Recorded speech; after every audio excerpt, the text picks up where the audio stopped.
Hello everyone, this is Gaurav here and welcome back to the channel. क्या हाल है भाई आप सभी के? उम्मीद है काफी अच्छे होंगे। इस वीडियो में हम लोग बात करने वाले हैं जो कि आप लोग का पोएम में आता है एक्सट्रैक्ट बेस्ड क्वेश्चन, उसको लेकर के कि किस किस टाइप का पोएम का सवाल आएंगे जो कि आप लोग का इंपॉर्टेंट होने वाला है इंग्लिश कोर का एग्जाम जो कि 13 और 14 फरवरी को होगा। तो चलिए जल्दी जल्दी शुरू करते हैं और देखते हैं किस किस टाइप का एक्सट्रैक्ट बेस्ड क्वेश्चन पूछा गया है। सबसे पहला क्वेश्चन ये है कि read the extract given below and choose the correct option. The little old house was out within a little shed, new shed, in front at the edge of the road where the traffic sped. A roadside stand that too pathetically played, it would not be fair to say for a dole of bread, but for some of the money, the cash whose flow supports the flower of the cities and sinking and weathering fant. यानी आपको एक चीज पता चल गया कि यहाँ पे लिखता है रोड साइड स्टैंड, यानी अ रोड साइड स्टैंड पोएम का है, जिनके जिनके जो पोएट है उनका नाम क्या है? Robert frost. Robert frost, FROST। Done. तो ये तो याद है। चलो सवाल पढ़ते हैं। क्या लिखता है? Where was the new shed put up, who are referred to as the power of cities, यानी किसको पावर ऑफ सिटीज बोला गया? न्यू शेड कहां पे है?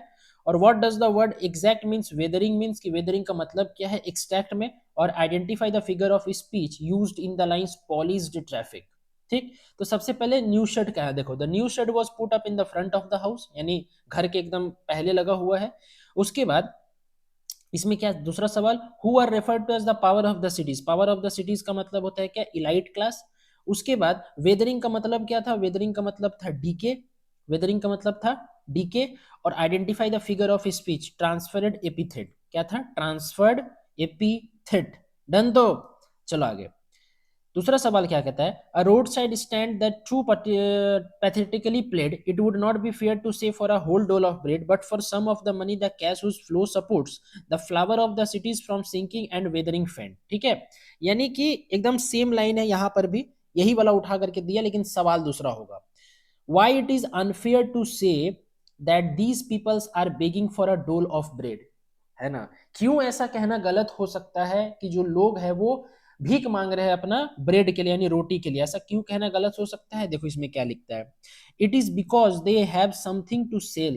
क्योंकि वो मांग नहीं रहे भीख, वो ये चाह रहे हैं कि मेरा सामान को खरीदे और उसके बदले हमको पैसा दे।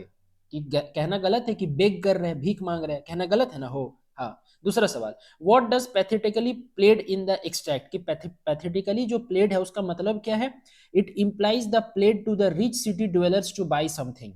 रिच जो अमीर लोग हैं सिटी का, उन लोगों से ये उन लोगों को ये बताना और उन लोगों को इस बात को लेकर कन्विंस करना कि तुम लोग हम लोग से कुछ खरीदो।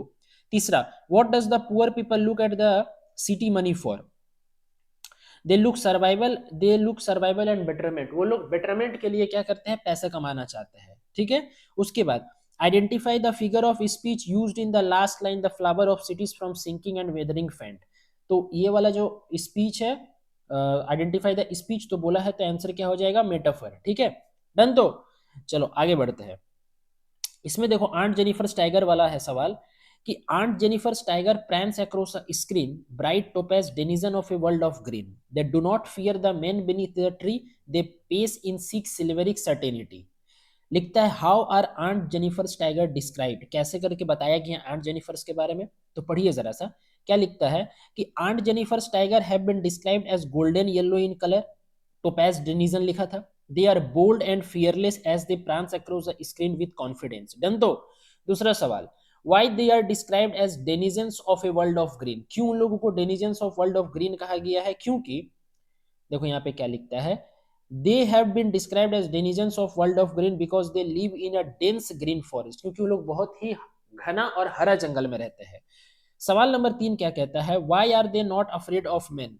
क्यों मेन से अफ्रेड नहीं है? तो देखो इसमें क्या लिखता है कि आंट जेनिफर स्टाइगर are a symbol of strength, they are not afraid of men because they are strong bold and fearless. वो लोग नहीं डर रहे क्योंकि वो लोग स्ट्रॉन्ग है ना, इसीलिए नहीं डर रहे। उसके बाद यहाँ पे क्या लिखता है, give the meaning of prawns. Prawns का मतलब होता है जंप करना, जंपिंग। ठीक है।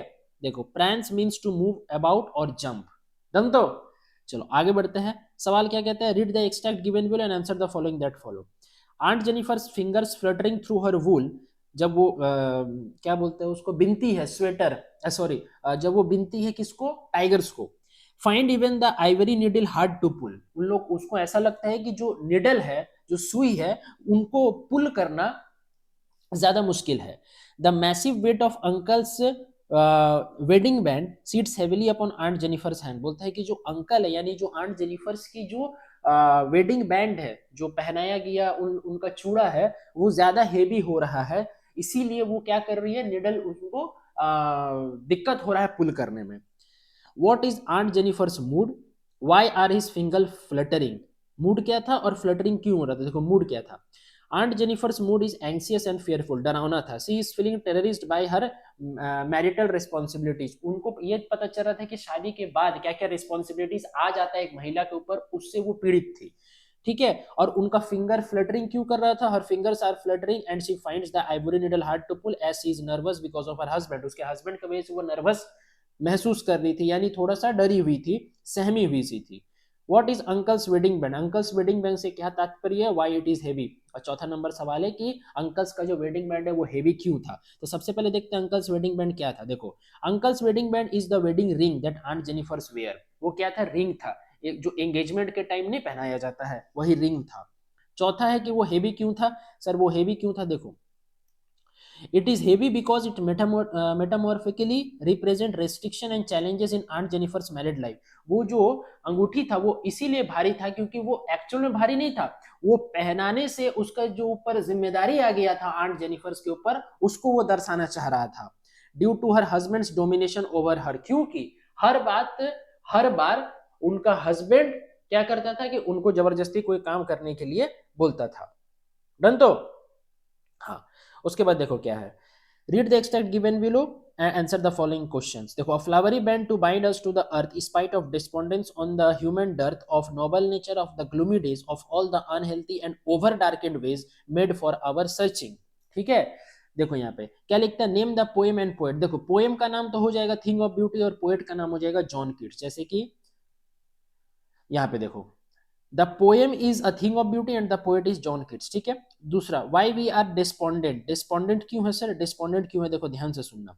Human life is full of trial and tribulations, we add to our troubles and make our lifes more difficult by following evil ways. हम लोग क्या करते हैं, हम लोग का जिंदगी में दुख है लेकिन उस दुख से बाहर निकलने का प्रयास करते हैं बहुत कुछ तरकीब लगा करके। We hurt others as well as our self, हम लोग दूसरे को भी चोट पहुंचाते हैं और खुद ही खुद को चोट पहुंचाते हैं। दिस मेक्स अस डिस्पॉन्डेंट, इसीलिए हम लोग डिस्पॉन्डेंट है। डन। तीसरा, what removes the pall from our dark spirit. देखो, the various object of beauty around us removes the pall from our dark spirit. Beautiful things have the power to make us happy. Beautiful things, अच्छा चीज को देख करके हम खुश होते हैं क्योंकि जिंदगी में ऐसे ही दुख बहुत है। Explain the inhuman dearth of noble nature. ये inhuman dearth of noble nature का मतलब क्या है कि the poet here means that the world lack men of noble nature और क्वालिटी। इस ये दुनिया उस टाइप का इंसान को खो बैठा है जिसके अंदर एक क्वालिटी और एक अच्छा इंसानियत हो, नैतिक भाव हो जिसके अंदर। There are few people who are noble in character, most of the people are self centred and pursue evil way. बहुत लोग क्या करते हैं कि खुद का ही सिर्फ सोचते हैं, सेल्फिश होते हैं और वो क्या करते हैं, गलत गलत काम भी करते हैं, न जाने सॉरी जाने अनजाने में। ठीक है, उसके बाद नेक्स्ट क्वेश्चन क्या है, देखो, read the extract given below and answer the following that follow। ठीक है, answer the question that follow। and such true is the grandeur of dooms we have imagined for the mighty dead, all lovely tales that we have heard or read, an endless fountain of immortal drink pouring unto us from the heavens brink। यानी ये वाला जो है वो किसका है, keeping quiet का है, कीपिंग क्वाइट का है वो ना। हाँ, देखो ध्यान से क्या लिखता है कि which two things of beauty, sorry thing of beauty का ही है, हाँ ठीक है सॉरी थिंग ऑफ ब्यूटी का ही। Which thing of beauty are mentioned in these lines, why are the lovely tales called as endless fountain. ठीक है, देखो ब्यूटीफुल क्या है, beauty in death and the stories of ancestor are mentioned in this line. और lovely tales का मतलब क्या है, these lovely tales are those heroic tales of our ancestors that fill us with joy and delight. It is beauty, its beauty is everlasting, beauty कभी खत्म नहीं होने वाला है, and eternal, hence it is just like a ever continuous fountain of joy that comes from down heaven। ऐसा महसूस होता है कि हेवन से इस सौंदर्यता को बुलाया गया है। तीसरा सवाल क्या है, where is the fountain situated और एक्सप्लेन ग्रैंडुअर ऑफ डूम्स। ठीक है, कि फाउंटेन कहाँ है और ग्रैंडुअर ऑफ डूम्स का मतलब क्या होता है, ध्यान से देखना। The endless fountain is situated in the brink of heaven. ठीक है, हेवन का ब्रिंक में है। और सवाल नंबर 4 क्या था, ग्रैंडियर ऑफ डूम्स क्या होता है? The grandeur of dooms refers to the magnificence that we associate with our ancestor and the beautiful things created by them. Grandeur of dooms का मतलब होता है कि जो भी हमारे पूर्वज है, वो पूर्वज हम लोग के लिए क्या क्या ऐसा खूबसूरत चीज छोड़ करके गए हमारे आसपास में, उन लोगों का देखना, उन लोगों से महसूस करना, और वो सब चीज से हमको खुश रहना है। ठीक, आगे पढ़ते हैं। क्या लिखता है कि read the extract given below and answer the questions that follow. Perhaps the earth can teach us as when everything seems dead and later proves to be alive. Now I will count up to 12 and all keep quiet and I will go. यानी last paragraph है इसका thing of beauty का। What does the earth teach us? हम लोग को जो अर्थ है वो क्या सिखाती है? ध्यान से पढ़ना है यहाँ पे। The earth teaches us that there is life under apparent stillness. Stillness के बावजूद भी, स्थिरता के बावजूद भी जिंदगी है। It means that we can still be alive even if we are still or calm. हम लोग फिर भी जिंदा रहेंगे अगर हम लोग स्थिर हो जाए तो, या शांत हो जाए, या चुपचाप हो जाए। ठीक, सवाल नंबर दूसरा क्या है कि what does the poet mean to achieve by counting up to 12। जैसे ही वो काउंटिंग 12 करेगा, इसका मतलब पोएट क्या चाह रहा है हम लोग से, 12 तक वो गिनती क्यों करना चाह रहा है? देखो, the poet wants to achieve peace by counting up to 12. He wants us to introspect in a moment of silence. वो चाहता है कि तुम खुद के अंदर झांको और ये देखो कि तुम क्या चाहते हो खुद के अंदर। इंट्रोस्पेक्शन का मतलब होता है कि खुद ही खुद के अंदर झांकना और इस बात को निकालना कि हम क्या चाहते हैं असल जिंदगी में। ठीक, तीसरा सवाल क्या है, what is the significance of the keeping quiet. Keeping quiet का सिग्निफिकेंस क्या है, यानी इंपॉर्टेंस यानी महत्व क्या है। और what is always alive when everything seems dead. और जब सब कोई डेड हो जाता है, मृत घोषित हो जाता है, तो क्या अलाइव होता है? अरे सन, सूर्य, चंद्रमा, ये सब। देखो, keeping quiet doesn't means keeping mute. Keeping quiet का मतलब ये नहीं कि पूरा म्यूट हो जाओ। It means that we should avoid all such activities which hurt nature and in turn harm us. ऐसा कोई भी काम नहीं करेंगे कीपिंग क्वाइट के दौरान कि जो कि नेचर को हार्म करे और अल्टीमेटली हमें भी वो हार्म कर सकता है, यानी क्या कर सकता है, चोट पहुंचा सकता है। और इसका मतलब क्या है कि जब सब कोई डेड हो जाए तो कौन सा चीज जिंदा रहता है? Only the earth is alive and everything else appear to be dead. Done. तो ये कुछ सवाल था मेरा जो कि बहुत ज्यादा इंपॉर्टेंट था और आप लोग को करवाना भी जरूरी था। आई होप आप लोग को वीडियो पसंद आया होगा। वीडियो पसंद आए तो वीडियो को लाइक कीजिएगा, मेरे चैनल में नहीं हो तो प्लीज चैनल को सब्सक्राइब कर दो, अपने सारे दोस्तों तक शेयर करना, इस वीडियो को शेयर नहीं रुकना चाहिए। और आप लोग के लिए ऐसा ही खूबसूरत खूबसूरत वीडियो मैं आप लोग के सामने लाता रहूंगा। तो एक लाइक तो बनता है दोस्त, क्या इतना मेहनत के लिए, तो एक लाइक करते चलना। चैनल में नहीं हो तो सब्सक्राइब करना, अपने सारे दोस्तों तक शेयर करना। तो चलिए मिलते हैं नेक्स्ट वीडियो में नया टॉपिक के साथ, कुछ नया क्वेश्चंस के साथ। Bye bye, take care.